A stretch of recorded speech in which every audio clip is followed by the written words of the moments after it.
اهلا بيكم. النهارده هنتعلم سوا ازاي نعمل مسرجة او سراج زي اللي كان موجود في العصور القديمة ايام العصر القبطي، القرن الرابع والسادس والفترة دي اللي كانوا بيعملوا فيها مسارج من الطين، وبتتحط فيها الزيت وفتيل كده وينوروا بيها البيت. ودي موجود منها اشكال كتير جدا في كل المتاحف، وخاصة هتلاقي اشكال كتير جدا منها في المتحف القبطي.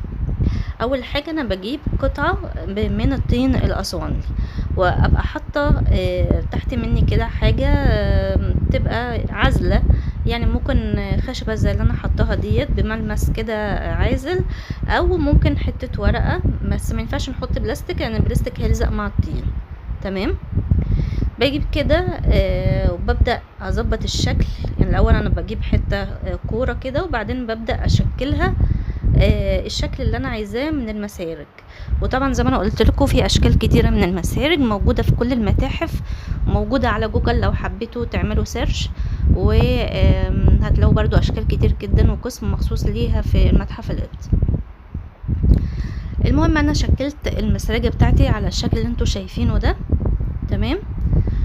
وبظبط كده من الاجناب ومن تحت من كل النواحي بحيث انها تبقى متساوية. تمام. في الوقت ده انا هكون مجهزة كوباية فيها حتة من الطين الاسونلي وهزودها مية. تمام. دي هيبقى الصمغ بتاعنا اللي بلزق بيه الطين. اوكي. وهبقى مجهزة حتة اسفنجة كمان علشان، وكوباية مية تانية نضيفة علشان خاطر انعم بيها السطح بتاع الشكل بتاعي. تمام. بعد كده هجيب حتة سلك كده او الخيط بتاع الصنانير. تمام. وبعدين هبدأ اقسم الشكل اللي انا عملته من النص، ونخلي بالنا ان احنا نقسمه من النص مظبوط. تمام. عشان ما يبقاش في حتة رقيقة عن الحتة التانية. زي ما انتوا شايفين كده، انا جبت حتة سلكة وبظبط كده، وببدأ اشدها من الناحية التانية واقصها بالاتنين نصين قد بعض زي ما انتوا شايفين. دلوقتي هبدأ اجيب النص الاولاني، وهبدأ اجيب كده اي حاجة حادة، وبحدد الشكل زي ما انتوا شايفين كده. انا عاملاه بدبوس.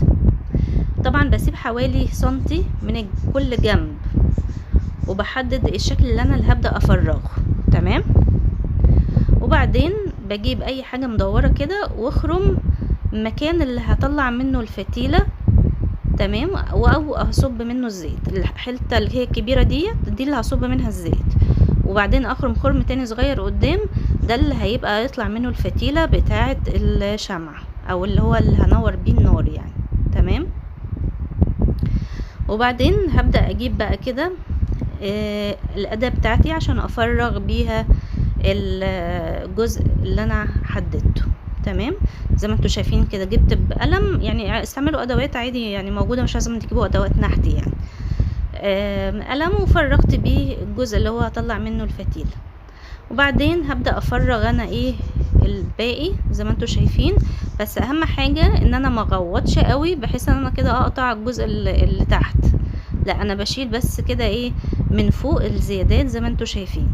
طيب الاداه اللي انا ماسكاها ديت، لو انا مش عندي امكانيه ان انا اشتريها، ممكن اعمل اجيب حته سلك وهتنيها، وبدخلها في سن القلم يكون فاضي. قلم يكون فاضي كده بشيل منه الانبوبه وكده، وادخل الحرفين بتوع السلك جواها، وبكده بيبقى عندي اداه تفريغ عادي من غير ما احتاج اشتري. تمام.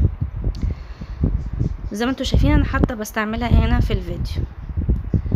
فببدأ كده افرغ بيها، وبسيب طبعا احافظ على الجزء اللي هو السنتي اللي انا سايباه من كل ناحية، وطبعا برضو هسيب السنتي زي منه كده في الارضية من تحت، مغوطش قوي لدرجة ان انا اقطعها. تمام. بعد ما اخلص تفريغ هبدأ احط الاسفنجة بتاعتي في قلب المية اللي احنا اتفقنا عليها. كان عندنا كوبايتين، واحدة حاطة فيها طينة وفرشة فيها مية، دي للصمغ بتاعي اللي هلزق بيه، والتانية كوباية فيها مية ومع اسفنجة، دي اللي هنعم بيها السطح اللي انا بشتغل عليه. زي ما انتوا شايفين كده، بحطها في المية وبعصرها، وببدأ انعم بيها بقى الجزء اللي انا حفرته وشلته. لو في حاجة اتقطعت مني ممكن الحق الزقها بحتة طينة تانية. تمام. وببدأ انعم كده السطح كله بالاسفنجة، وبعدين بظبطه مثلا مسطرة، اي حاجة اداة ناعمة تكون عندي. تمام. الجزء اللي انا بشتغل فيه ده هو الجزء العلوي من المسرجة. تمام. ببدأ انعمها طبعا من الاجناب ومن كل النواحي علشان تبقى جاهزة ساعة اللزق على طول، لاني طبعا هرجع تاني ادمج الجزئين اللي اتفصلوا دول عن بعض والزقهم مع بعض تاني عشان نعمل شكل المسرجة. تمام. بالفرشة بقى اللي احنا حطيناها في كوباية مية وفيها حتة طين اسوانلي قلبناهم عشان تبقى اللزق بتاعنا، ببدأ كده انعم الشكل من فوق. تمام. الخطوة اللي بعد كده بقى هبدأ اجيب الجزء التاني وافرغه برضو بنفس الطريقة اللي احنا شفناها في المرة الاولانية. برضو بسيب سنتي من كل ناحية وابدأ افرغ. المرة دي طبعا الجزء التحتاني ده انا ما بعملش فيه خرام لان ده الجزء اللي هيبقى فيه الزيت. تمام. ببدأ افرغ برضو من غير ما اضغط قوي في الجزء من تحت او اشيل طين قوي من تحت. لازم برضو يبقى السمك بتاعه معقول عشان يبقى محمل معايا ويبقى الجدران كلها محملة، متبقاش رقيقة قوي لدرجة انها تتكسر او تشقق بعد كده. تمام. بسيب سنتي من كل ناحية زي ما انتوا شايفين، وبنعم برضو من جوه بالاسفنجة او بالفرشة او باي اداة تانية تبقى معايا كده. ببدأ اطبطب كده واحدة واحدة وانعم من جوه واظبط الجدران بحيث انها تبقى كلها مظبوطة. حتى لو في حاجة غصب عني شلتها بزيادة ممكن ارجع تاني احط جزء من الطين وارجع انعم وادمج كله مع بعض زي ما انتوا شايفين كده في الفيديو. تمام. الخطوة اللي بعد كده بقى هبدأ اجيب الابرة او اي حاجة تكون حادة وابدأ اعمل خطوط اقشر كده الاطراف بتاعه المسرجة في الناحيتين اللي انا فصلتهم دول. الاطراف دي كلها هبدأ اقشرها. تمام. ليه هعمل كده بقى؟ علشان خاطر لما اجي الزق الجزئين مع بعض يلزقوا مع بعض، يبقى في تقشير كده بحيث ان الاتنين يندمجوا مع بعض. تمام. طبعا انتوا زي ما انتوا شايفين في الفيديو انا دلوقتي لسه بنعم في الجزء التحتاني وكده ظبطته خلاص بحيث انه يبقى جاهز للزق على طول. تمام. برضو بنعمه بالفرشة زي ما انتوا شايفين وبسيبه. بعد كده هبدأ اجيب حتة من الطين وابدأ الفها رول كده طويل بحيث تبقى كأنها شريطة طويلة. تمام. طيب دي برضو وظيفتها ايه؟ ان انا لما هاجي الزق الاتنين في بعض هبدأ احط ديت علشان تبقى برضو داير بحيث انها تبقى كده بتثبت الجزء ده كله على بعض. وكمان هعمل بيها الفتحتين اللي انا عملتهم في الاول زي ما انتوا شايفين. يبقى وظيفة الرول الطويل ده هنعمله لحاجتين. اول حاجة ان انا هلزق بيها الطرفين اللي هما مفصولين دول عن بعض، وكمان هعمل بيها زي قايمة صغيرة كده للفتحتين اللي انا عملتهم. تمام. طيب دول انا عملتهم ازاي؟ برضو قشرت حواليهم دبوس الابره اللي انتوا شايفينه ده، وبعدين بدأت ألزق العمود ده داير حوالين الخرم، وحطيت من المية اللي احنا اتفقنا عليها فيها الطين الأسواني. بحط المية اللي هي فيها طين أسواني دي بالفرشة وبعدين ألزق الدايرتين دول عليهم وابدأ أنعم. تمام زي ما انتوا شايفين. وانا بعمل القاعدة كمان بتاعة الأرضية بتاعة المسرجة برضو نفس الحكاية، بقشر بالإبرة. تمام. بعدين بلزق عليها الشريطة الطويلة اللي عملتها بالطين الأسواني، وطبعا بلزقها بالمية اللي في متدوبة فيها طين أسواني زي ما انتوا شفتوا. بعدين ببدأ أنعم كده بأي أداة أشدهم كده والزقهم بحيث ان ادمجها مع الجسم الاصلي اللي انا شغاله عليه زي ما انتوا شايفين كده. ببدأ ادمجها كده معاهم وبعدين ببدأ انعم بقى بالفرشة وبعدين بالاسفنجة بحيث انها تبقى مفيش اي حتت كده طالعة او بايظة، تبقى كلها حتة واحدة. تمام. بعد كده الخطوة التانية زي ما انتوا شايفين بحط اللزق بعد ما قشرت برضو على الاطراف بالابرة كده. ببدأ برضو اعمل خطوط كده عشوائية، بعدين احط اللزق وبعدين ارجع ادمجهم كده والزقهم مع بعض. تمام زي ما انتوا شايفين كده.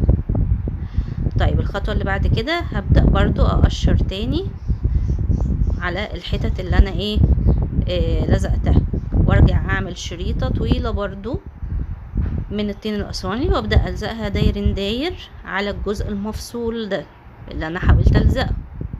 بعدين ارجع تاني ادمجه برضو باي اداة او الفرشة، وبعدين ابدأ انعهم في الاخر بالاسفنج. تمام زي ما انتوا شايفين كده لزقت الشريطة، بعدين ببدأ ادمجها كده على الفتحة من الناحيتين، يعني مش تعملوها على ناحية واحدة، لا من الناحيتين عشان تتلزق كويس وتبقى تمسك الاتنين ببعض. تمام وصلت الفكرة؟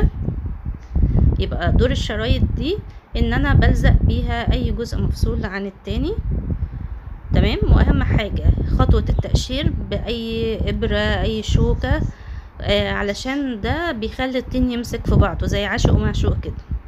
واللزق بايه؟ بنلزق بالصمغ اللي احنا عاملينه اللي هو عبارة عن حتة طين مع حبة مية، وبلزق بالفرشة. ده اللزق بتاع الطين الاسواني. تمام في الاخر بعد ما بخلص ببدأ انعم الشكل كله بالفرشة كده او بالاسفنجة اللي انتوا شفتوها، وبعدين ببدأ دلوقتي ازوق بقى المسرجة بتاعتي بالشكل اللي انا عايزاه. تمام انا مثلا هنا عايزة ارفع شوية الفتحة اللي هصب منها الزيت، فهعمل برضو شريطة مدورة من الطين وابدأ الفها داير داير بعد ما قشرت برضو بالابرة او بالدبوس، وبلزق بالطين بالمية بتاعت الطين، وبعدين ببدأ انعم وادمج بالاداة بتاعتي.